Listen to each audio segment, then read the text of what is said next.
Hey everyone, this week on Half Step Down, Renee and I are doing a deep dive on Funko Pops. You know, those tiny little vinyl figures that are probably on the nerdy guy at your desk's office. We're going to talk about the history, we're going to talk about some of the pros and cons, how we feel about them. Basically, we're going to spend a lot of time talking about something that maybe does not deserve all that time we're talking about it, but we're going to talk about it.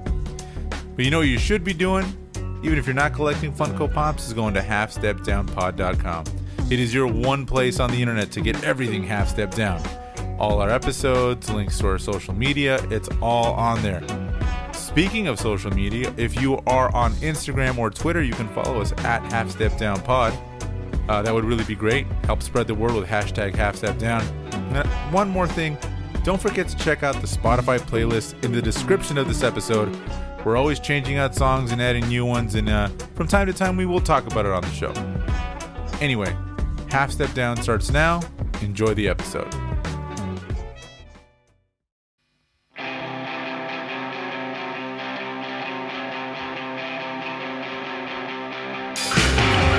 was a loud clap. It was. That shook my house, and you're in Pasadena. That I have mighty hands. Yeah, mighty hands. The mighty hands stone. Kind of like the mighty boss stones. I got you, man. That was now I get it. I don't know. That was acceptable. Okay, I appreciate that. You know what else is acceptable? What? Listening to this podcast. That's right. So welcome everyone to the Half Step Down podcast, where two aging punk rockers talk about punk rock and popular culture. We are your co-hosts, Renee Grano, and the other one, Jose Martinez. I like that. I like the other one. I appreciate that you like that one. I hope everybody's having a good day. Thank you guys for listening. Jose, you know how you know you're getting old? How? Tell me. Oh, geez. Today, I was having issues with my television, so I crouched down into a catcher's position, and I tried to... I was crouching down, and I was fixing the thing, whatever was in the back of the television. And as I got up, my knees were just shot. So now my knees are shot for probably the next 3-4 days. That did not happen when I was in my 20s. You know, man, it's just, you're right. That is, once the knees start to go, you know it's over. It's all bad. Well, I mean, it doesn't help that I'm just a tad bit overweight. You know, I'd like to think that I'm more festively plump, right, but not necessarily overweight. Right. Yeah. But you know what the good thing about getting old is? What is that? Is that our likes for collecting stuff never gets old. There you go. We only get old, right? And today is one of those magical things that we're going to be talking about, and that's collectibles. Another show about collectibles. But this one, I think, is probably the granddaddy of them all for the last decade. So that is Funko Pops. That is right, man. Funko Pops. You cannot go anywhere without seeing them. You cannot. Anywhere you go, they're there. So I know you have a little bit of history on the Funko Pop. So let me get into a little bit, but just in case you guys have been living under a rock or don't know what a Funko Pop is.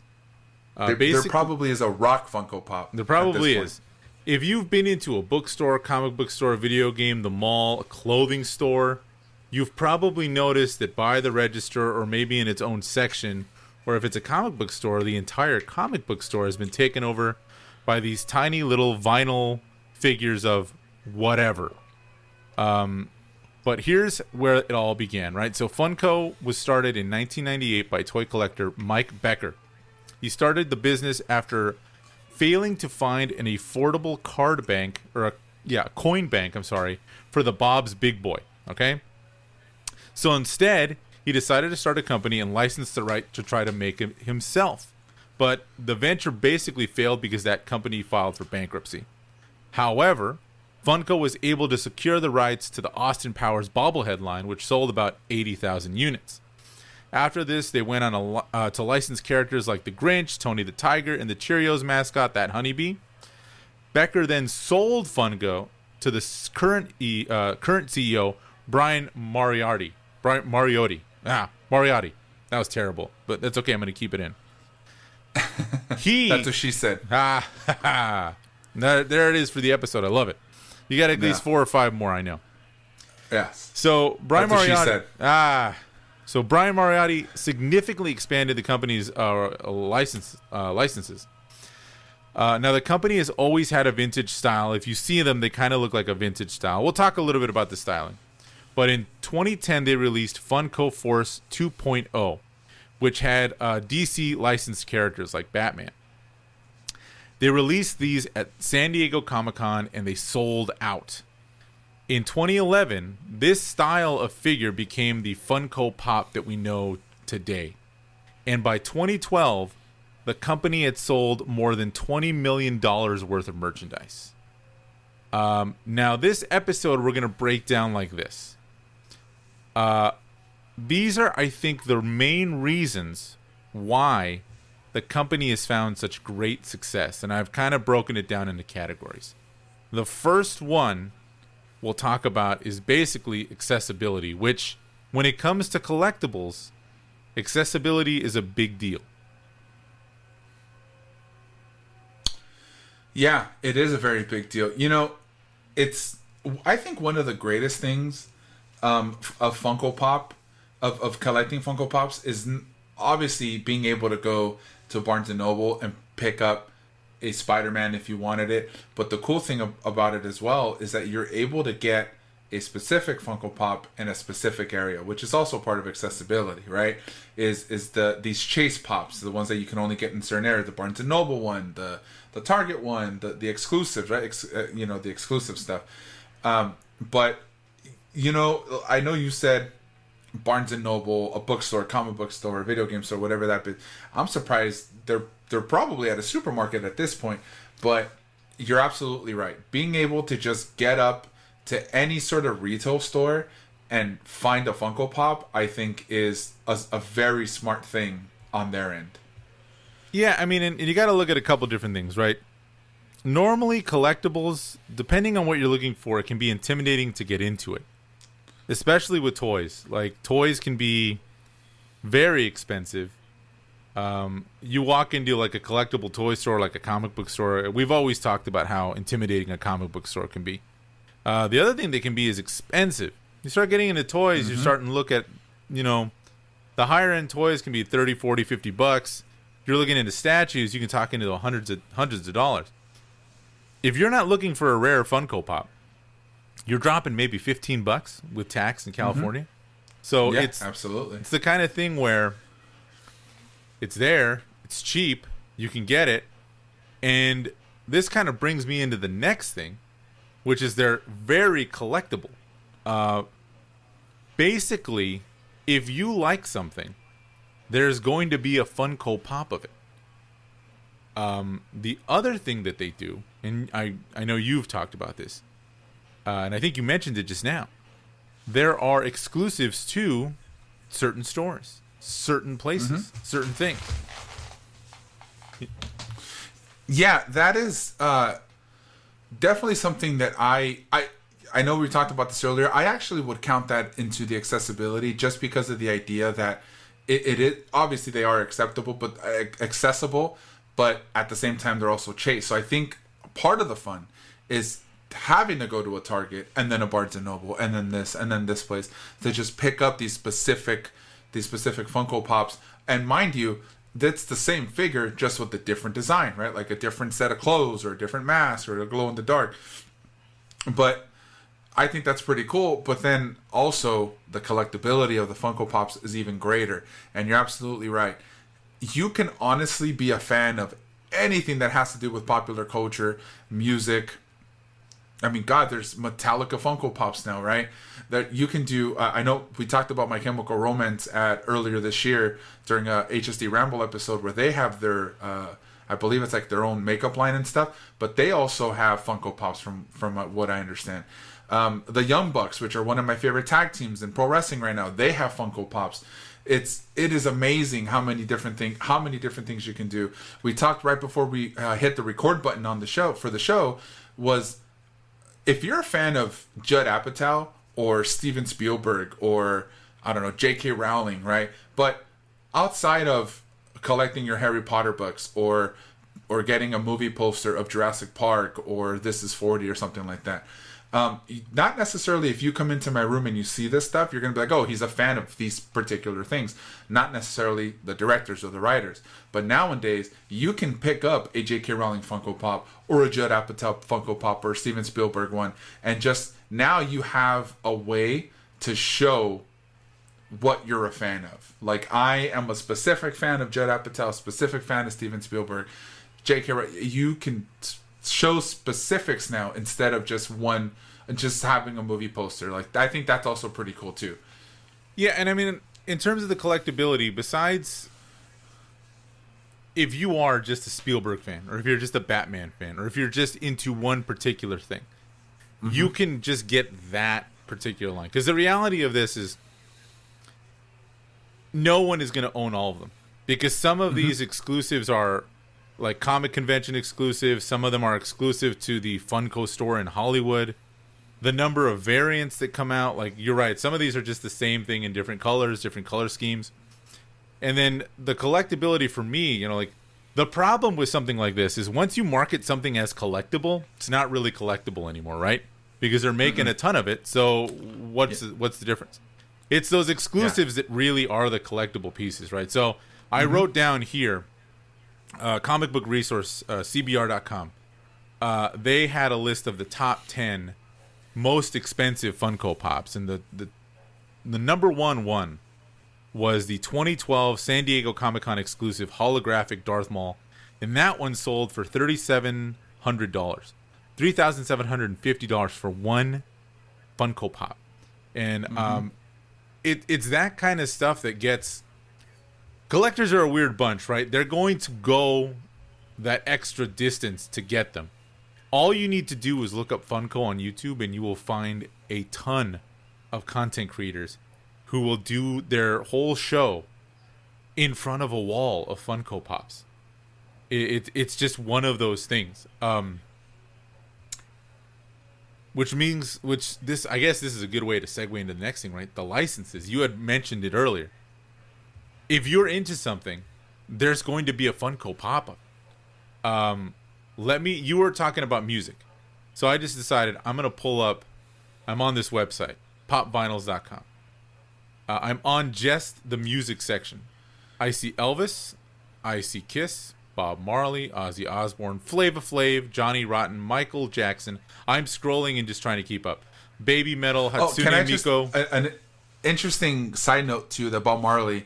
I saw this really interesting tidbit online when we were doing some research for the episode. They had a Jimi Hendrix and a Bob Marley Funko, but they had called the Jimi Hendrix one Purple Haze, and they called the Bob Marley one, I think it was, for the life of me, I don't remember, something about like Rastafari or something like that. Reggae Rasta. Reggae Rasta, thank you. It was Reggae Rasta, and the reason they did that is because they didn't have the licensing to Jimi Hendrix and to Bob Marley. I thought that was pretty cool that they even did it even before they got licensing. So I could imagine on the collectability side, sorry, pushing back a little bit, I'm pretty sure those are super expensive now too, right? Because those are the only ones of that particular type. There's only a handful of Purple Haze and the Bob Marley one, right? So I think that's pretty, the Reggae Rasta one. So I think that's pretty interesting. I mean, that's the kind of thing where, and let me pull up that list. So the top 10 most expensive one were, number 10 was the Masters of the Universe She-Ra. Number 9 was Flashpoint Batman, and She-Ra sold for $700. Flashpoint Batman was $1,100. Okay. Boba Fett Droids Edition, $1,100. Reggae Rasta, number 7, $1,225. Headless Ned Stark, $1,250. The Metallic Mickey Mouse, $1,500. Loki, the Marvel Avengers Edition, $1,950. Clown Face Dumbo, $2,000. Number 2 was Planet Arlia Vegeta for $3,500. And then the most expensive one, the $3,750, was the glow-in-the-dark holographic Darth Maul. So there's just, and again, like, I didn't even get through the list. Like, I'm still going. Tommy Lee, Kurt Cobain, Mark Hoppus. There's a Mark Hoppus Funko Pop. We're gonna have to get one of those. We need a Mark Hoppus Funko Pop in each of our desks now at the Half Step Down headquarters. The Half Step Down headquarters. So I mean, everybody, you know what? When we become big enough to where when we need people to work for us, it has to be said now that each one of them will receive a Mark Hoppus Funko Pop. Let's hope so. And this is one of the things that I think this company does right, because if you look at something like, I mean, let's be honest, like some of this stuff, I don't know where else you're going to get licensed for these particular things, right? Yeah. How hard is it just to get licensing to play a Led Zeppelin song in a movie? You know what I mean? Like, that kind of stuff is difficult, and to be able to get all of that stuff into a Funko Pop is pretty amazing. Well, it really is. Is there a Led Zeppelin Funko Pop? Well, okay. Maybe that was a bad example. Well, I was just saying, maybe because not necessarily Led Zeppelin, but yeah, I think. I guess what I'm saying is, figuratively speaking, it's hard to get something. If it's hard to get something like that, how easy would it be for Funko to possibly get a Led Zeppelin Funko Pop? You know what I mean? Yeah, maybe. I don't know. I know Led Zeppelin is very territorial of all the stuff that they've stolen, so that's them. Oh, that was a cheap jab at Led Zeppelin, but that's okay. Whoa. No, but I mean, the way I was thinking about it comes from this, right? If you are like a nerdy guy, you might be hard to shop for a non-nerd, right? Chances are, if you need a birthday gift for someone at your office, at your place of business, for your, whatever, you can get away with buying them a Funko Pop. Because you're going to find, I know he likes this show, I know he likes this movie, I know he's into this, and you're going to probably run into it in the wild organically, or a quick Google search, and I guarantee you're going to find a Funko Pop of whatever it is that you're looking for. And you can just get this. And that's not necessarily, like you were giving the example of, like, where else are you going to find I like to show that I'm a fan of Spielberg. You're not going to buy someone a Spielberg shirt or poster that's a Spielberg on it. You know what I mean? So it's just one of those little things. The other thing that I saw, it was an IGN video, and they're talking about, like, why these are so popular is, if I wanted to, I'm a teacher, right? If I wanted to have Ice Cube on my desk, I could have a little Funko Pop Ice Cube. I'm not necessarily going to put up a poster of Lethal Injection in my classroom. You know what I mean? Like, that's not necessarily something I'm going to do. The example that they use on the IGN interview was Walter White. I'm not going to have a realistic action figure of Walter White with a gun, on my desk at work. But I can have the Funko Pop of it, and people will know, oh, you like that show too. You know what I mean? Yeah. Do you think, who would direct the Spielberg biopic? Apparently he's going to. Did you hear that he's actually making a movie about his childhood growing up in Arizona? I did hear that.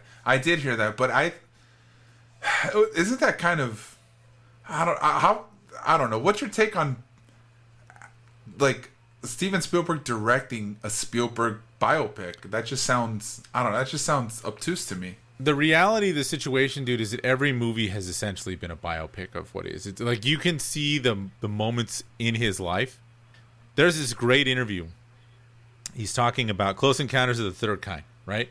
Yeah. And spoiler alert. Great flick, by the way. Great movie, but spoiler alert. The quick 1-minute synopsis. Aliens come, they visit Earth. A bunch of people see them. And a select number of them are drawn to this, Devil's Canyon or whatever. This big mountain in wherever, Utah, whatever. And one of them is this man who played the main character in Close Encounters. Do you remember his name? No, but I'll look it up while you speak. Okay, so this guy, he's got a family, he's got kids, but he sees the UFOs, and it gets in his mind that he has to get there. He has to see this thing. He doesn't know why. And at the end, they go. There's a group of people. There's this great sequence where, with the famous music that dun dun dun dun dun, alien ship comes down, opens up, all these aliens come out, and this guy, the aliens are like, "Come with us," and he goes with them.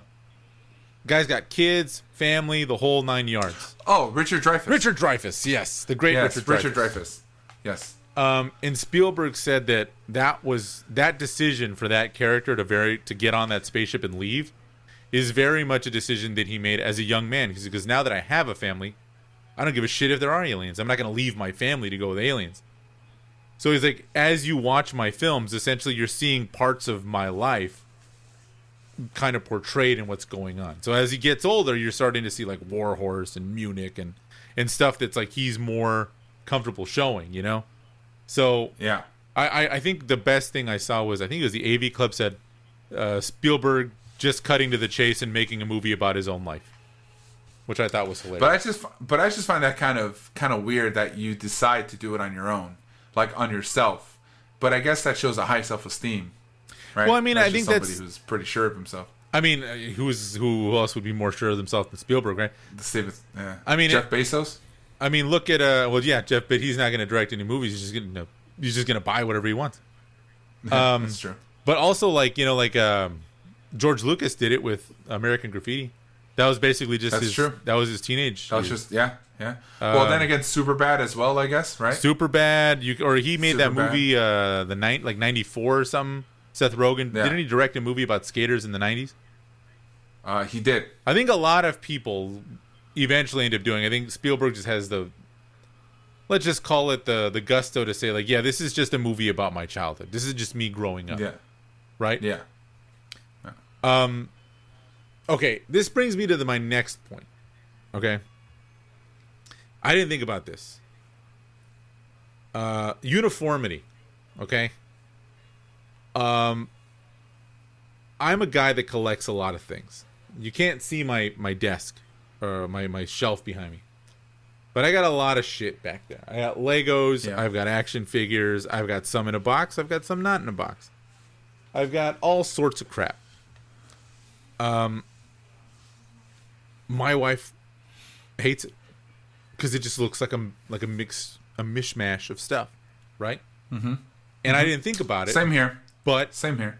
if you collect just Funkos, there's a fun uniformity to that. Yeah. It's like if you are not a serious collector and you just want to collect, for example, you were talking about, because we're going to get into how we feel about Funkos in a bit. But you said, what was the line that made you go, I'm going to start collecting Funkos? What was it for you, Renee? Ricky Ricardo. So I Love Lucy, right? Mm-hmm. And then have you completed your collection of the I Love Lucy Funko? I sure have. That one, Married with Children. And there it goes. Wayne's World, There Back it to goes. the Future. Yeah. So you start, it's like that thing where you start with one and then it just slowly grows, right? Yeah, correct. So And that's not something I wanted, but we'll talk about that after. we'll talk about that when we later. get to that. Yeah. Okay. Yeah. So again, it's this thing. They're not that big. They're like 3.5 inches. They're small.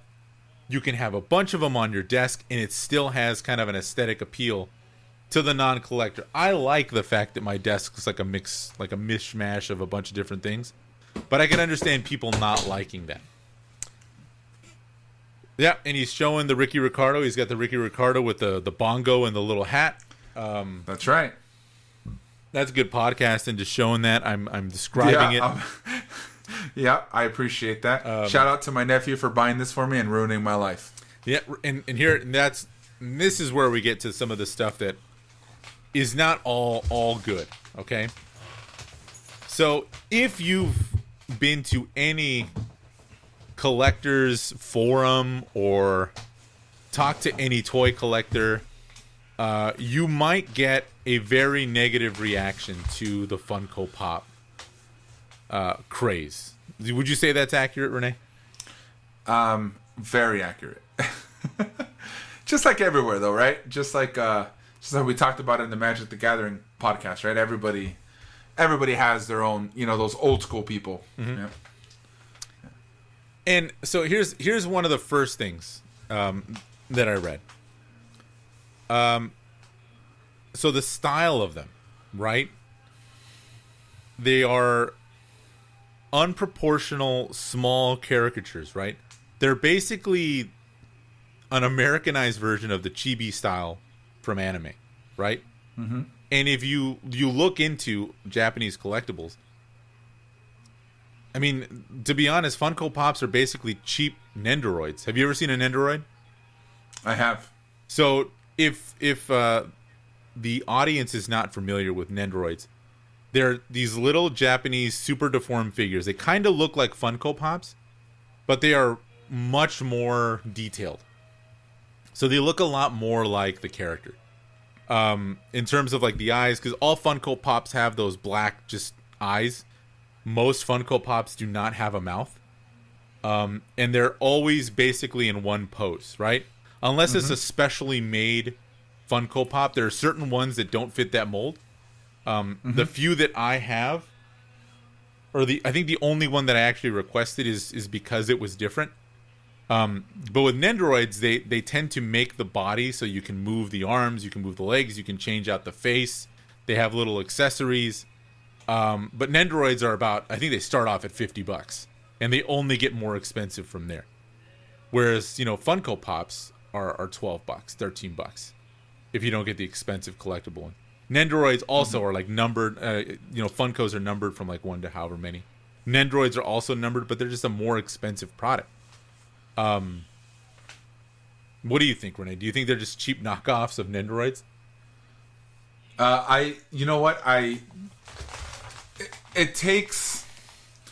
I've been trying to think about how to say this. It takes.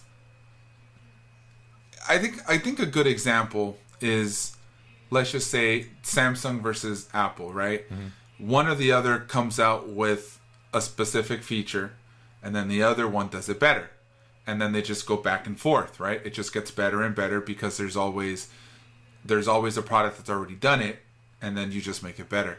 I think that's the difference between Funko and Nendoroids, is the fact that, yeah, they are kind of a cheaper knockoff, but they did it better. If that makes any sense. Did they do it better? Let me read you this. I found a comment on Reddit. It was the thread was, why do people hate Nendoroids? And then the first however many comments were people just saying, people want to hate, people want to hate, people want to hate, which I understand. But this guy made a really short thing, and I think it's really good. The main arguments against them are as follows. Main arguments against Funko. They are cheaply made, mass-produced, lazily designed, mostly identical products. So the same mold can be used for multiple figures with different coloring.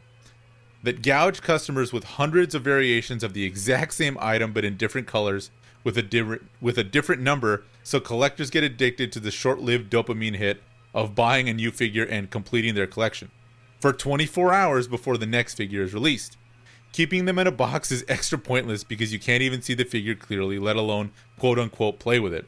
The only point of keeping it in the box is to maintain the value, except that eventually the bubble will burst and people will be stuck with dozens, hundreds, thousands of these things that will cost more to throw out than they are worth. Since they are made of non-biodegradable material, they'll sit in a landfill until the sun finally consumes the earth. They are pretty much the epitome of late-stage capitalism, exploitive merchandising of nostalgia and pop culture with no inherent value and a horrible environmental cost. All of which are valid points. On the other hand, some of the products are unique IPs or intellectual properties that aren't going to get attention from any other merchandiser. So a lot of Funko Pops, again, like I'm not going to have a headless Ned Stark on my desk like a realistic figure, but I might have the Funko Pop.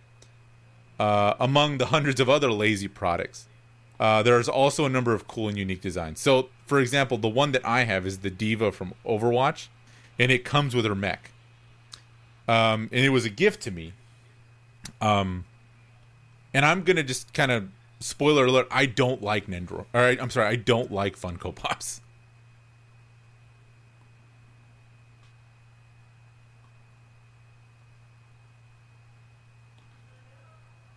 Did you cut off? No, I'm here. Oh. I was going to say, I'm just going to... Where do you fall on them, Renee? I think you like them, right? Sorry. I thought... I got so quiet. I was like, I thought there was a tangent going on when you said I don't like Funko Pop. No. I was going to tell you, like, I'm not, but you're you're a fan. Tell me about it. Well, okay. Well, here's the thing. Now, outside of the environmental, the non-environmental capacity that these Funko Pops do not have, right? Which I totally agree with. On a marketing standpoint and an advertising standpoint, whatever they're doing it correctly. As much as there's people out there that are just going to deny the fact of, right, obviously we're in a capitalistic country, man. If you're going to do it right, if they're going to do it right. And I think that's where Funko did it right. Is they're doing it to tickle the buying bone of the consumer. And the consumer is going to go ahead and pick up whatever they want. It doesn't necessarily mean that they're going to pick up everything. And I think that's the beauty of Funko, is that people can go out, can pick up specific ones. It never has to be all of it. And that's just the liking of one person to the next. Now, I don't necessarily like Funko Pop, but like I said, on a marketing standpoint, an advertising standpoint, I think that they did it correctly. Now, that being said, me personally, it's not that I dislike Funko or I like Funko. I know my personality, and if somebody gets me something, I have to complete it. So the reason I had one Funko in my life, and that was a CM Punk Funko, and I just happened to buy one because I was like, oh, cool, the CM Punk Funko, and he happened to be my favorite wrestler at the time. I said, let me buy this while I'm here. It's only $15. I'm gonna buy one because it's CM Punk. Right. And I put it in a shelf, and I never thought of it again. Come to find out, that specific Funko Pop was $260 a couple of years later, right? So I said, let me sell this Funko Pop so I can buy stuff that I like, which are magic cards, right? Or some other stuff. I forgot what I ended up buying with it, from the money that I made from it. Now, I was walking with a nephew of mine at Frankenson's, and we walked by a couple of those Funko some of the Funko stands, and I had told them I don't like Funko because I know that if I get one thing that I like, or somebody gets me one that I like, I'm gonna end up buying more of it, and that's just the way I am. And so I walked out to go to the bathroom. I came back, and my nephew had a Ricky Ricardo Funko Pop ready for me. Uh-huh. So then I was like, it was nice of him to do it, but at the same time I was like, shit, now I gotta buy Lucy. Now I gotta see what else is out there so I can buy the rest of them. And then I told a buddy of mine, and then a friend of mine was like, well, I collect Funkos, and it became an open world at that point. And it's like, wow, they have Back to the Future. That's pretty cool. And then you see how many Back to the Future have. Then Married with Children came about, and I was just like, wow, I guess I have to buy these things. So I guess from a collector standpoint, I don't know. I'm kind of in the middle. I haven't bought a Funko Pop in quite some time, a really long time actually. I was like in this craze for about 6 months. And then I realized what I'm going to do with all of them. So I just kind of finished picking up the ones that I wanted. And that's it. I haven't really done anything else. Like, I stayed away from the Star Wars stuff. I stayed away from all the big set stuff because if I buy a Vader, I'm going to want the rest of them. You know what I mean? So I never ended up doing it. So I'm in the middle. I'm biased. I'm unbiased. I don't know. I'm kind of in between. And it all happened with just one purchase of a Ricky Ricardo that somebody else bought for me. But I do not regret buying the Lucy ones. I do not regret buying those four. I think there's 4 of them. There's 5 of them. I do not regret buying those 5 because I am a big Lucy fan. If they were to bring out a Seinfeld one, I will not regret buying the Seinfeld ones. But other than that, I mean... And you know that's happening. That's got to happen at some point, right? Oh, it has to, yeah. I'm sure Jerry Seinfeld is just being a douche right now. Yeah. Just not wanting to give it up. And where I'm at right now is I don't hate them. Because you see some of these forums, people fucking hate on these things. Oh, yeah. I understand that there's always going to be those haters of whatever is popular at the time. But that being said, as I burp into a microphone, very professional. Very. That being said, nothing this guy says is wrong. It's not. And I was looking at it, and like, from what you were saying, is it a marketing win? Absolutely. Okay? It's a 100%. Like, these guys figured out a way to make a shit ton of money, making a ridiculously cheap product, right? These things cannot cost that much money to make. No. And then let alone like if it is just a standard like Walter White or Jesse or any of those, other than maybe the hair or the head, the body just needs to be painted a different color. And you get a mold of something, and it is what it is. It is all these things this guy said. But that being said, I can say that for every single one of the figures that I own. They're just plastic whatevers, right?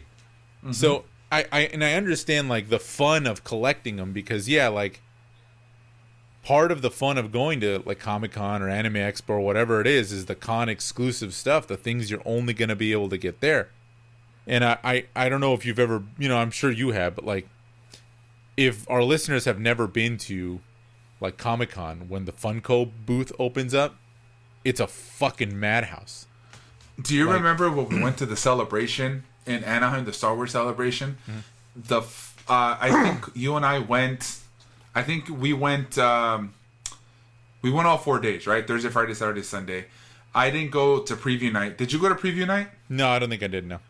Okay, so we went Thursday, right? And I remember we talked.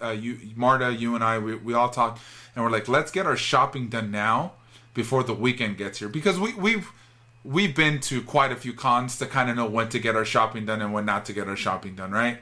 And we went Thursday, and I remember it only being 20, 30 minutes to get into something, but the line of Funko every day was a fucking mess, dude. It was hours to get into that Funko store. It was nonstop. When we went into the celebration store, right, like to buy our t-shirts or whatever for the celebration, I don't know if you remember, that took us 20 minutes maybe to get in, 30 minutes, right? Yeah. To go see when they did, when they did Battlefront, right? When they were doing the Star Wars Battlefront Part 2, when they were doing the preview to that, to go see the Force Awakens, all the costume designs and all that. So remember when we waited, what did we wait, 30 minutes? Right? All that stuff. Dude, by the time Friday, Saturday, Sunday, even on Thursday, the lines were through the roof just to get to Funko. Yeah. Like, it was ridiculous. Well, granted, all the other stuff was longer to get into as well. But then again, it's Friday, Saturday, Sunday, right? But what I'm saying is the fact that I'm sure even preview night was just as long. Like, it was ridiculous. And it's always the same thing. At San Diego Comic-Con, any Comic-Con that has a Funko store, it's always long. Always. Yeah, and it's this craze that it has just kind of basically taken over everything. I wonder, there's got to be some stores out there that are being kind of fucking, that are staying afloat because they sell so many Funko Pops, right? The comic book store I go to in Pasadena, almost the entire store has Funko. Like, the links to the walls are just Funko Pops. Are we talking about Factory? I'm talking about Factory, yeah. Comic Factory has Funkos everywhere. It wasn't like that when I used to go there. And it wasn't. And that's not something that... And I've heard, like... And again, this is the type of thing that, like, it's not a real issue, right? Like, I've heard collectors talk about how other companies that are trying to do like the crazy articulated figures, right? That really high-end collectible are just basically being buried by this company that's making the same $12 little piece of plastic, right? Now, I understand that those are just two different markets, right? It's just two completely different things. But it is just this weird thing to see that this one thing has completely taken over. And I wonder, like, do you think there will be is there going to be a bubble that bursts for these things? So, as of right now, it has been going on for 11 years. Mm-hmm. What fad do you know that lasts 11 years and just gets utterly destroyed? I don't know. It's a good question. I was talking to my brother, mm-hmm. and I had mentioned this had to have been 2-3 years ago, and I had mentioned to my brother, I want to say 2 years ago, and I mentioned to him that I got this Ricky Funko Pop, and I was like, man, I go these Funkos, and then I told him about the CM Punk one. This had to have been about 2-3 years ago now, and he says, sell it. I go, because that's not going to last. I go, what do you mean? He goes, it's just a fad, man. It's not gonna Funko Pops, they're not gonna last. And I was like, and at that point already, they were all over the place. And I thought to myself, what makes you think? And I think that's just because trends don't last, right? That's the definition of a trend, right? It's a trend. It only stays for a handful of months, years, whatever it be. But this is withstand the test of time over the last 11 years, over an entire decade. Look at vinyl, man. Vinyl lasted for a couple, for a while, and then it died out, and then it's coming back, right? But it didn't last the whole way through. You know what I mean? I'm sure there were still people buying vinyl, but not the way it is now. You know what I mean? But those are two kind of different things, right? So like, yeah, that's true. Yeah, I mean, the idea that, for example, like your CM Punk thing, like there could have been a really good point where like, oh. And this is the thing about collectibles. I think I mentioned this earlier. The second you market something as collectible, it's not really collectible in terms of value. Okay, yes, you can make it collectible because you got to get all of them, right? The way like Pokemon, you got to catch them all, right? But the thing that makes something worth something is the rarity of it, right? So if that CM Punk is rare, it's like, okay, so then you have that, but then CM Punk also needs to be popular enough for people that are going to be willing to pay more money for him. Whereas with this, I don't see it going anywhere anytime soon, right? Because the reality of it is the strength of Funko comes from the fact that it licenses so many different things. Yeah, that's where I was heading with that. Is that they do the fact that they're able to license anything at this point was going to keep them around for quite some time. But I do think there is going to be a point where people are just going to be like, someday one of these collectors on YouTube is going to wake up and be like, I have, and I think this is the cycle of any collector, right? You wake up, you look at just the amount of shit you have, and you're like, it's like being a drug addict, right? The fun is now more work than it is fun to continue to try to collect these. Now maybe with the way the internet works, right, and like YouTube, these guys can just make a living buying and selling and reviewing and doing all this shit with Funko. But I mean, I don't think it's gonna go away. I think these guys will be selling shit for a long time. But there's definitely gonna be peaks and valleys, right? Like vinyl basically disappeared for a good chunk of time. Yeah. And then I'm sure it came back at first ironically because hipsters were into ironic shit. But with this, I just wonder if there will be. I mean, I don't know. I don't know if there's going to be a bubble, but there's definitely going to be peaks and valleys to the worth of some of these things. But it's an interesting thing, man. I have a love-hate relationship. I don't like the design of them. I do think they're lazily designed, and I think they look awkward. I agree with you. I do agree with you. I think it's just the idea that you're able to collect something that you enjoy. But yeah, and that's the thing. That is what I understand, and that's why I've never been a hater on them. And again, like I've gotten many of them because people are like, "Oh, I know you like X, and I saw this and I thought of you." And it's like, "Oh, well, thank you," and I appreciate all of them. But it is a weird. It is one of those things where it's like I see so many of them that now it does kind of become annoying. My girlfriend, somebody had given her a Woody Funko Pop, and she had told me about it, and I said, "You don't have Buzz Lightyear?" She goes, "No, I don't have Buzz Lightyear." I go, "Well, why wouldn't you get Buzz Lightyear? Like, if someone gave you a Woody, why wouldn't you just get the Buzz Lightyear? Like, it's kind of hand in hand." She goes, "Well, I don't care for Buzz Lightyear. I like Woody." I said, "No, I understand that, but why wouldn't you get the Buzz Lightyear Funko Pop to go with it?" And I think it's that mentality, not just myself, but I'm sure there's other people out there. For example, someone gave me Ricky, I need to get Lucy. How are you not going to... Just having a random Ricky Ricardo just doesn't go well with me. You know what I mean? But so I think you are that collector, right? There's a lot of people that do that, and that's the thing that you were talking about from a marketing standpoint. That's the beauty of these things. They're super cheap. Yeah. And they're everywhere. Yeah. And you got to get them because if you want to have, for me, there's a lot of just single stuff I have. And that was something that I had to do to kind of like cull my stuff, right? Yeah. But it takes a while to get to that point. And with these things being so cheap and so readily available, I could see why you'd be like, I need to get all of them. Yeah. But then it's like, for example, I have a off topic. I have a Batgirl. Do you remember when the Amakami statues were a big deal about 10 years ago or so?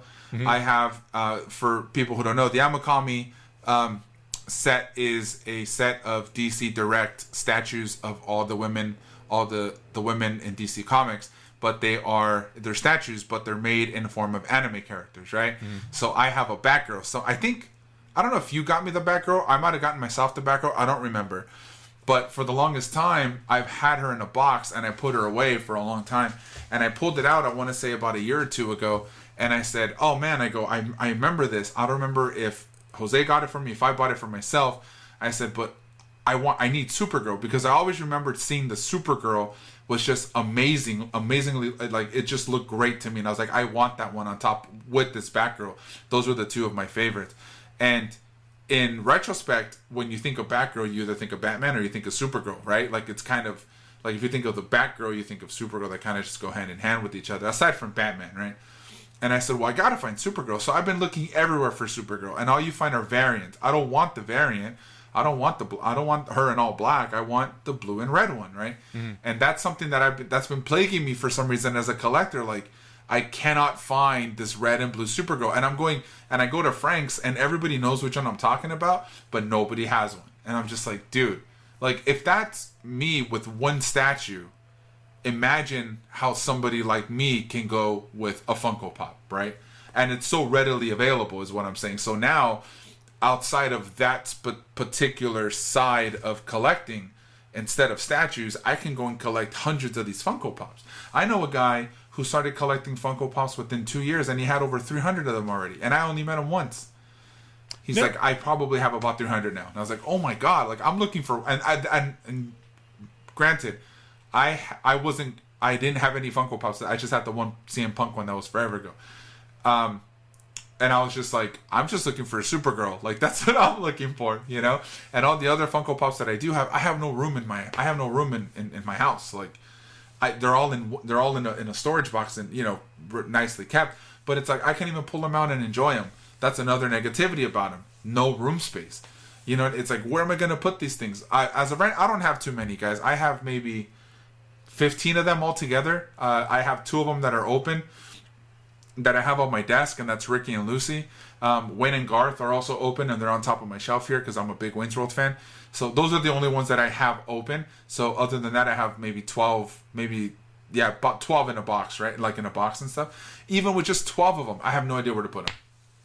Where do I put them? But I mean, and that's the thing, like, and that's your situation. But like that's why I think the form factor, the size, is the selling point, because they are actually pretty little.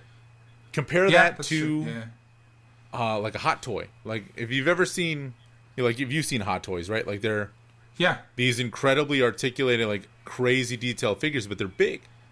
You know what I mean? Like, some of the stuff I have, like, I have the Lego Blockade Runner, right? Thing is like 2 feet long. Like, you know what I mean? It's a big model. I'm lucky that I have a shelf, but like even that, like, when I had, you know, a whole fucking room to myself, it was like I had a bunch of shit.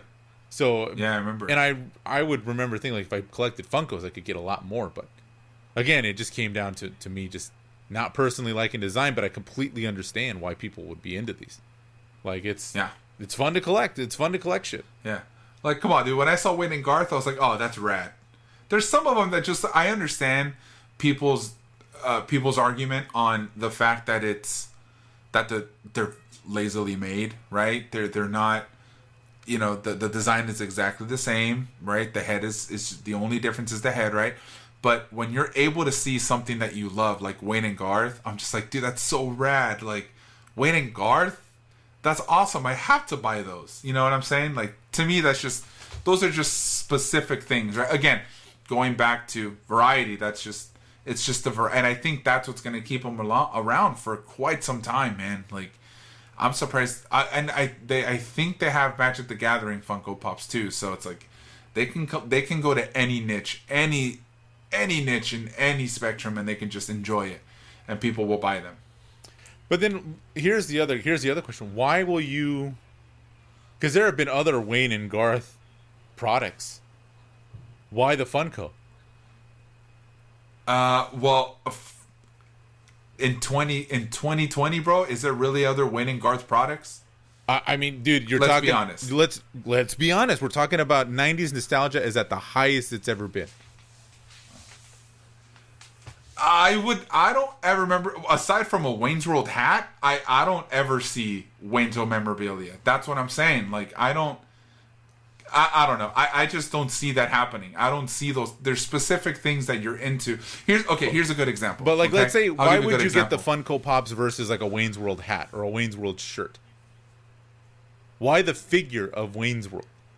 Oh, well, because, yeah, I mean, the hat's cool, but it's little Wayne and Garth, bro. Like, it's both, you know? Like, the Wayne's World hat is going to give you the movie Wayne's World, right? But when you get a Garth Algar and you get a Wayne Campbell, actual figures of Wayne Campbell and Garth Algar, you're basically showing that you enjoy those two characters, not necessarily the whole movie. It's like going back to the Steven Spielberg thing. If you have a Steven Spielberg Funko, you're able to show that you're a fan of Steven Spielberg, not necessarily. But then, I guess, Park. and this is a larger question for both of us, right? Like, why do we feel the need, the compulsion to buy? I mean, it's obviously about showing the love, but like with Funko, it just, I don't know. I wonder why. Like, why did you feel the need to have Wayne and Garth on your shelf versus something else? Because they were able to get it. I don't know. It's just that's. Versus like me, like I could argue, because you can make that argument for any of the shit I have behind me, like as I'm pulling my mic back. But I wonder for you, like why Wayne and Garth? Like, I got Spider-Man back here, I got a Stormtrooper, I got all sorts of vehicles and shit, and it's like I mean, I guess maybe you just love the movie that much and you just gotta have them. And I think that's what works about these things. Yeah, it's a weird world. If I gave you a set of all 4 Ghostbusters Funko Pops, would you be happy that you have all 4? Like, holy shit, like, I have all 4 of them, right? Mm-hmm. Or would you rather more be like, or would you rather kind of think to yourself, oh, what am I going to do with this now? Would you be excited to see something on the nostalgia factor that you're growing up with to say, oh my gosh, like, this is super rad? Would you show those proudly? Well, yeah, I mean, so for me, like, I have a Ghostbusters Ecto one. I have the Ecto one made of Lego with the 4 Ghostbusters. So like that for me was big because I'm a huge fan of Ghostbusters, right? And then 2, Legos were my favorite toy growing up. So whenever I had an opportunity to buy a Lego of a toy that I used to build the Ecto one out of random pieces. So when the official one came out, I'm like, oh, I got to get the official one because I like it, right? But yeah, I guess if I got the Funko Pops, I'd be like, oh, this is cool, and I put them up. But that's the thing, like, for me, I would never go out and buy the Funkos. I would always try to find something a little different. But just like you said, right? You were able to get the Ecto 1 in Lego form. Yeah. How are you gonna find Wayne and Garth at? You know what I'm saying? So, they were able to pick up the licensing to Wayne and Garth and not necessarily the Wayne's World hat. You know what I mean? That's different. That's a T-shirt. That's a hat. Like, I'll give you a good example. Back to the Future, right? Uh-huh. Let's compare Back to the Future to Star Wars. And this is an argument that I have with a cousin of mine. Okay. At times. Now, Star Wars, you can easily the world of Star Wars is fairly huge, right? It's really huge. Uh-huh. And so now it creates an infinite amount of possibilities to create toys, to create anything you want, because this world is so vast, right? Back to the Future, it's not vast, bro. They travel from 1985 to 1955 to 2015 and then back, right? But it's essentially created in a world world perspective. They real world perspective. I don't know. I said that weird, so I had to reword it again. But I'll try it again. Real world perspective, and they travel to 2015. Right, and you have these cool cars, right, and you have the clock tower and all that stuff, and the jacket, the hoverboard. Outside of the 4 characters, which I've only seen, Kenner has created the 4 or 5 characters, right? Outside of that stuff, collectible wise, Back to the Future isn't necessarily a big collectible movie, if that makes sense. You have the hoverboard, the Nikes, and the jet. All I ever see, right? When it comes to collecting for Back to the Future. Well, now, with that being said, when Funko has an opportunity to get licensing for Back to the Future, you open it up, because now you can create multiple versions of these characters that give you Marty McFly in different versions. Does that make sense? Like, you have him with his guitar, you have him in his suit in 1955, you have him in the future in 2015, you have Doc Brown with his goggles on his eyes, you have him in his cowboy suit, in his western suit. Like, you're able to kind of expand these worlds, even though Star Wars is already a vast, like a huge, vast area of collecting, like toys or vehicles, whatever, what have you. But now you're able to kind of open it even more by giving more character to characters that are already in the show, if that makes sense, in the movie, if that makes sense. I don't know if I'm making sense at this point. But. Sort of, but here's, I guess, this, when you speaking about this is what made me wonder about the Wayne's World, okay? Because I understand liking the Garth and Wayne character, and I understand wanting to have those. But when you brought in the example of Star Wars and Back to the Future, okay? So the thing about Wayne and Garth that made me love them was the humor, right? So I can see the humor in the figures and it makes you laugh. But when you talk about like Star Wars, the reason you want to play with those toys is because they're toys, right? So there's cool vehicles, they do cool things. It's like you can't really play with Wayne and Garth, right? Like you just have them to remind you of that nostalgia. Whereas same thing with Back to the Future. Like you say there's not a lot of Back to the Future merchandise, but I think that the DeLorean is the only real toy there, right? And there's been a DeLorean car on a toy collector shelves for every year that they always come out with the Hot Wheels DeLorean. They come out with the special collectors, the 1/100th scale, the model of the DeLorean. But that's because that's like a toy. With Star Wars, everything is a toy, right? Because you've got every vehicle, every character. You have to have multiple stormtroopers. So it's just weird, and I think now we're just getting into what the mind of a collector is like. But I was just commenting on you because like God, like why, like what is it about Wayne's World that you need the figures? Not that I'm like judging. I'm just like, what is it about us that has to do? Like I have a Big Lebowski action figure. I got that like at San Diego Comic-Con. I have him somewhere. I think he's stored, but it's like I had to get the dude in a Big Lebowski with the rug. I wonder what that is about us, man. I don't know. Interesting. I think it's just the love of something, man. I mean, when you love something as much as somebody, I think that's going back to what the podcast is about. Is popular culture and music. It's how everything is integrated together. Everything is integrated together, and it's a great way to segue into what the show is about. The show is about us talking, two punk rockers talking about things that we love, which is outsider culture, nerd culture, and its impact in popular culture in everyday society. And I think that's the hard part for is. us is that that's no longer outsider culture, right? That's now popular. No, culture. It's not. Yeah, it's all popular culture, and I think that's why. I think that's why. Think about it, man. The Big Lebowski in the night. If this was in the 90s, you would not find a Big Lebowski action figure, right? I would not find. You know what? So I think because everything is so readily available and everything is so. And everybody, it's so easily just everything's okay. Like everything is fine now. It's okay for you to like everything now, for you to like things, and it's not easily being judged anymore like you did back in the 90s or even the early 2000s, right? Because it is, I think that's why it makes us want that win and that DeLorean, right. Because before, I'll give you a good example. So, I know Jose's spoken a lot about his collectibles. I also have a bunch of collectibles as well. You can't really tell because, well, we're on a podcast. But Jose, you can't really tell, right? Because you'd only see my roof and stuff, my ceiling. But obviously, we've grown up together. You've seen, obviously, I have some collectibles and stuff. Now, I dated a girl when I was 19 or 20 years old. And I remember this had to be mid-2000s.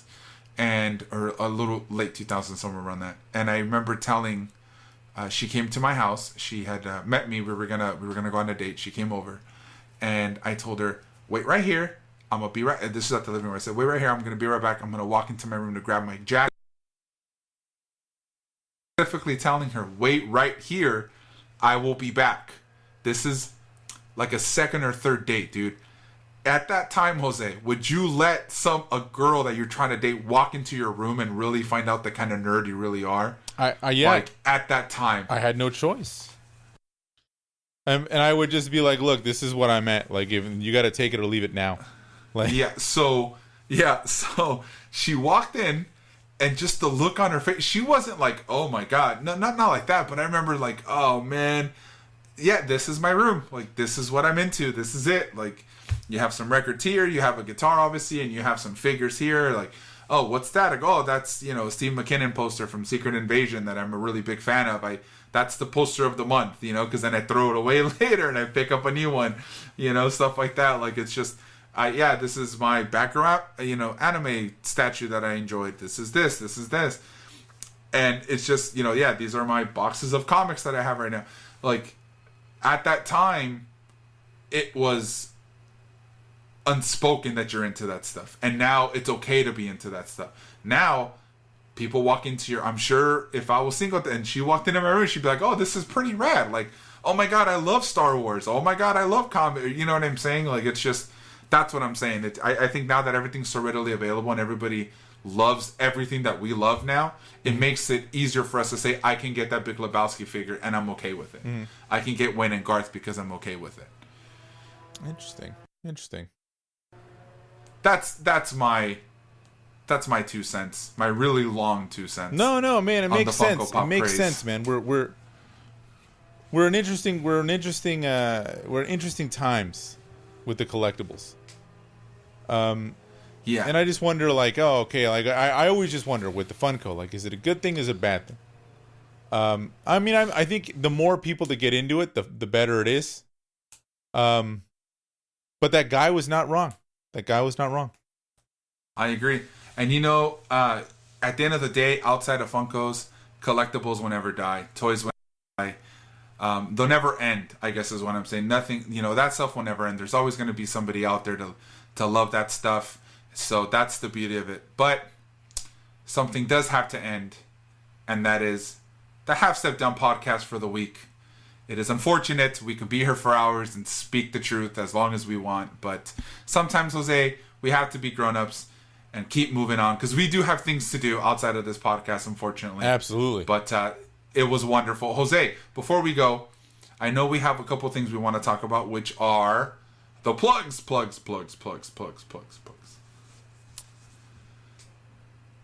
I'm just going to give a moment of silence for that joke. Here we go. All right, guys, your one-stop shop for everything us, halfstepdownpod.com. You're going to find links to all our social media. All our stuff is on there, episodes, everything is there. Speaking of social media, you can follow us on Instagram and Twitter. We are at halfstepdownpod. Make sure you check out the Instagram stories for our ever-changing, ever-growing playlist. We'll have previews of some of the songs on there. We're also on Facebook. If you go to facebook.com/halfstepdownpod, you'll find us there. Check out all our episodes. We upload them to YouTube. You can just see kind of a visual of the thing when we finally meet in person, which will hopefully happen soon. Not that we haven't met, but when we finally do the show in person, we'll try to figure out a way to film that. Please rate and review us on Apple Podcast or wherever you get your podcasts. And if you like what you hear, help spread the word. Use hashtag HalfStepDownPod, hashtag Road to 100. And then finally, don't forget Half Step Down Radio every Thursday night at 7 at titanradio.org. Why do you hate my segue? That was an amazing segue. I was waiting I love doing the show, but I was just waiting for the show to be over so I could have done that segue. It was not bad. I think it was just the delivery. I gotta work on my delivery. You gotta workshop these, man. Yeah, I gotta work. Yeah. If anybody has a podcast workshop on delivery, sign me up. There it is. Yeah, sign me up. Jose, this is a wonderful episode, just as always. Thank you, everybody, for listening. Jose, have yourself a great night, man. Take it easy. Yeah, give it up for these guys. Promise you guys. Just so we're all clear, that was not like a real song. Okay. I made that up.